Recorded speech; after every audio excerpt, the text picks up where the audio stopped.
Hello, my dear students. I hope you all are fine and learning the chapters through our videos, which is on YouTube. So, once again, I, Namita Srivastav, welcome you all in online class.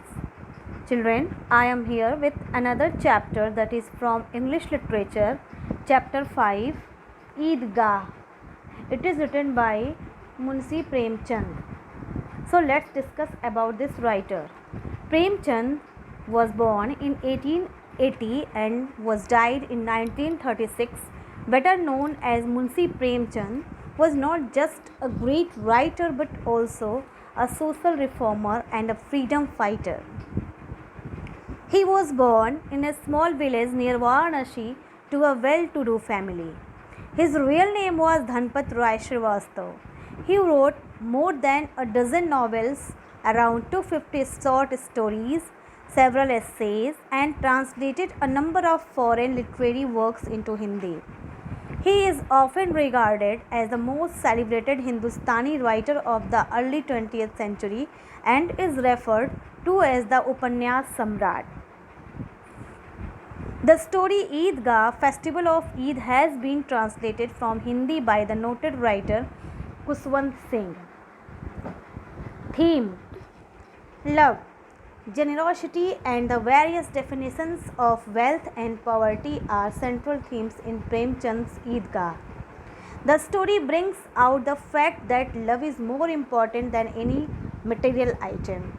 In this story, a small boy sacrifices his wish to make his granny happy, to make his grandmother happy. So let's start the story. A full 30 days after Ramadan comes Eid. The morning is wonderful and beautiful because it is the morning of Eid. The sky has a lovely pink glow. The sun comes up brighter and more dazzling because the sun came to wish the world a very happy Eid. The village is agog with excitement. Agog means eager. Everyone is up early to go to Eidgah. One finds a button missing from his shirt and is hurrying to his neighbor's house for thread and needle. Another finds that the leather of his shoes has become hard, is running to the oil press for oil to grease it. They are dumping fodder before their oxen because by the time they get back from the Eidgah, it may be late afternoon. It is a good 3 miles from the village. The boys are more excited than the other. Children are counting their means those who got the Eidi, they are counting like Mahmood counts 1, 2, 12. He has 12 paise. Mohsin has 1, 2, 3, 8, 9, 15 paise. Out of this countless hoard, they will buy countless things: toys, sweets, paper pipes, rubber balls, and much else. The happiest of the boy is Hamid, only 4 years, poorly dressed, thin and famished looking. Famished means extremely hungry.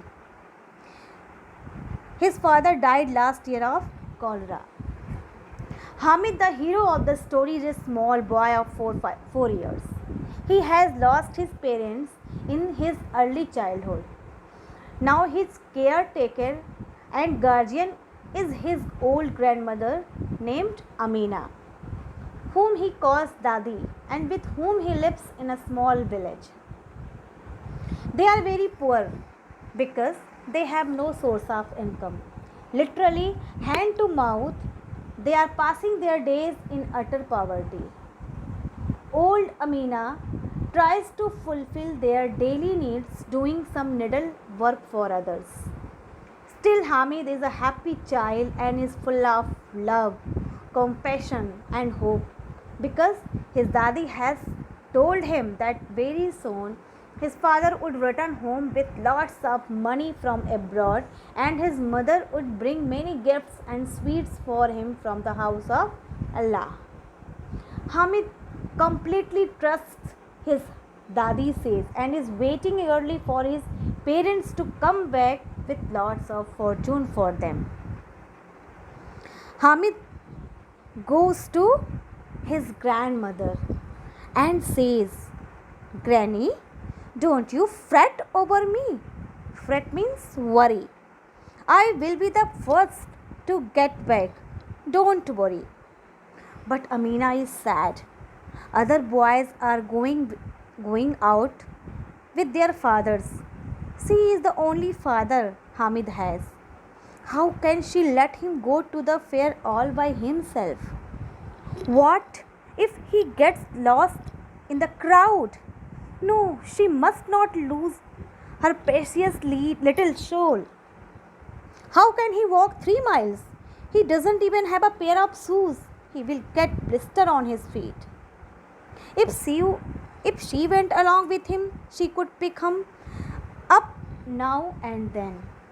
But when I will go, then who will cook the pudding? So, Granny is agree to send Hamid in the fair, and Amina gave 3 paise as Idi to Hamid. Now they all then Hamid went with the village children to the fair. Now the prayer is over. Men embrace each other. They descend on the streets and toy windows. Stores like an army moving to an assault. Assault means physical attack. Now it is a time to Hamid met that Mahmood and Mohsin and Noori and other boys mount the horse and camels. They reach to the fair. Hamid watches them from a distance. All he has are 3 paise. He could not afford to part with a third of his treasure for a few miserable rounds. Means as they have 12 paise, 10 paise, but Hamid had only 3 paise. They were enjoying in the round boards, some other things, but Hamid was standing watching from the distance only because he had 3 paise only. He could not afford to part with a third of his treasures for a few miserable rounds. They have finished with the round boards. Now it is time for the toys. There is a row of stalls on one side with all kinds of toys: soldiers, milkmaids, kings and ministers, water carriers and washerwomen and holy men. Splendid display. How lifelike. All they need are tongues to speak. Means they were looking real. Mahmood buys a policeman in khaki with a red turban on his head and a gun on his shoulder. Mohsin likes the water carrier with his back bent under the weight of the water bag. Noori has fallen for the lawyer. These toys cost 2 paise each. All Hamid has are 3 paise. How can he afford to buy such expensive toys? If they dropped out of his hand, they would be smashed to bits. If a drop of water fell on them, the paint would run. What would he do with toys like these? They would be of no use of them. After the toys, it is sweets. Someone buys sweet candies, other gulab jamuns or halwas. They smack their lips with relish. Only Hamid is left out. The luckless boy has at least 3 paise. He looks with hungry eyes at the others. Children, after offering prayers, all the children get busy enjoying various kinds of enjoyable like hindola and charkhi. But wise Hamid dismisses this wastage of money for momentary pleasure. After enjoying rides, all the kinds rush to buy colorful clay toys, colorful clay toys, and they which took away the hearts of viewers when displayed neatly in the shop. Little Hamid is also very much tempted with the exclusive beauty of the toys, but his wisdom prevents him to spend his small amount on these perishable items. His friends buy many toys like Visti, lawyer, policeman, and milkmaid, but wise Hamid overcomes his temptation and turns away from the shop of toys. While roaming in the fair, he sees a hardware shop. After that, Hamid asks the shopkeepers how much for the pair of tongues. The shopkeeper looks at him and seeing no older person with him replies, "It is not for you. Is it for sale or not? Why should it not be for sale? Why else should I have bothered to bring it here? Why then don't you tell me how much it is? It will cost you 6 paise." Hamid's heart sinks because he had only 3 paise. "Let me have the correct price." "All right, it will be 5 paise, bottom price. Take it or leave it." Hamid steals his heart and says, "Will you give it to me for 3?" and proceeds to walk away lest the shopkeeper screams at him. But the shopkeeper does not scream. On the contrary, he calls Hamid back and gives him the pair of tongues. Hamid carries it on his shoulder as if it were a gun and struts. Strut means walk up proudly to show it to his friend. Let us hear what they have to show.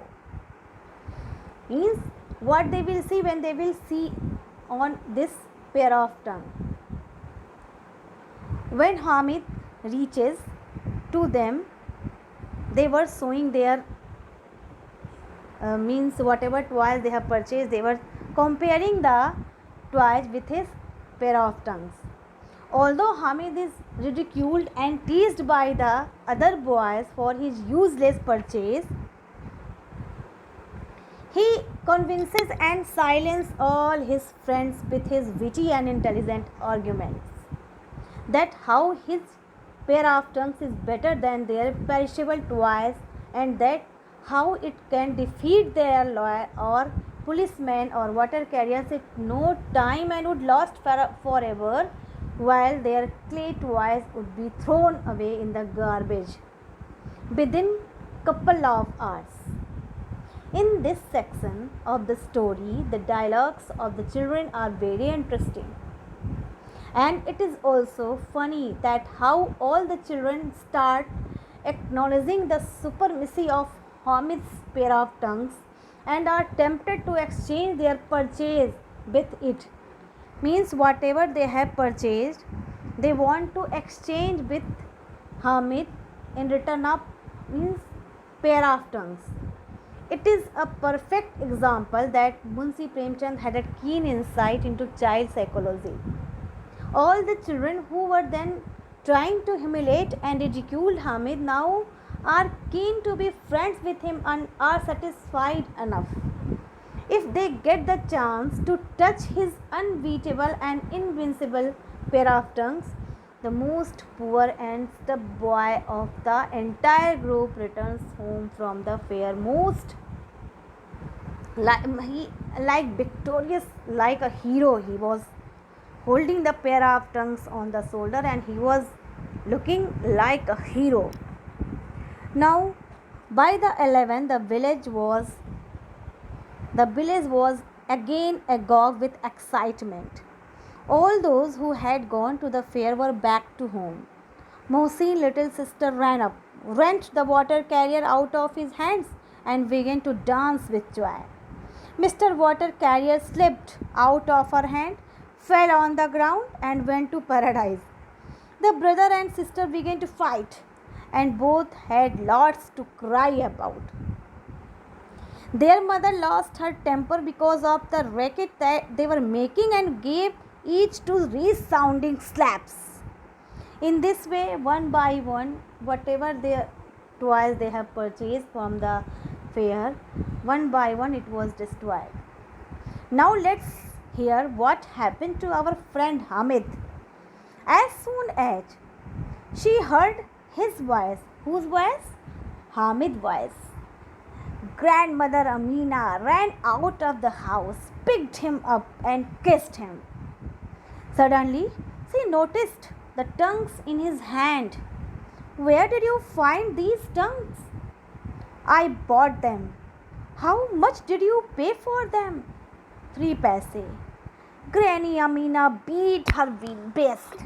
You are a stupid child. It is almost noon and you haven't had anything to eat to drink. And what do you buy? Tongues. Couldn't you find anything better in the fair than this pair of iron tongues? Hamid replied in injured tones. You burn your fingers on the iron plate. That is why I bought them. The old woman's temper suddenly changed to love. Not the kind of calculated love which wastes away in spoken words. This love was mute, solid, and seeped with tenderness. What a selfish child! What concern for others! What a big heart! How he must have suffered seeing other boys buying toys and gobbling sweets. How was he able to suppress his own feelings? Even at the fair, he thought of his old grandmother. Granny Amina's heart was too full for words. And the strangest thing happened. Stranger than the part played by the tongues was the role of Hamid, the child playing Hamid, the old man. And old Granny Amina became Amina, the little girl. She broke down. She spread her apron and asked for sincerely Allah's blessing for her grandchild. Big tears fell from her eyes. The story has touching and when Hamid gives the pair of tongues to his Dadi. At first instance, Dadi is very much shocked, irritated, and annoyed at the stupidity of the boy, that instead of eating anything or buying any toy or enjoying any kind of good things, he had purchased pair of tongues. He thought they're also about me. It is a very good story, very touching story. I hope you all understood this chapter. Children, what we learn from this chapter? Let's discuss. This story tells about these things. First, love. Love between the Hamid and his grandmother. Motherhood. The way Amina rears her grandson with love and affection. Care. Amina works in others' homes so that at least she can fulfill the needs of Hamid. Sacrifice. The young boy Hamid understands it very well. He did not buy anything for him and buy a pair of tongues for his grandmother. Satisfaction. He did not buy clay toys, did not eat sweets and candies, did not ride even though he was happy. Happiness. Both were living in extreme poverty despite they were happy. Kindness. Hamid did not think about his needs. Instead, he wished that his grandmother did not burn her hand while cooking chapatis. Children, go through this chapter, learn the word meaning from the chapters. I hope you all have enjoyed this chapter. Thank you and have a nice day.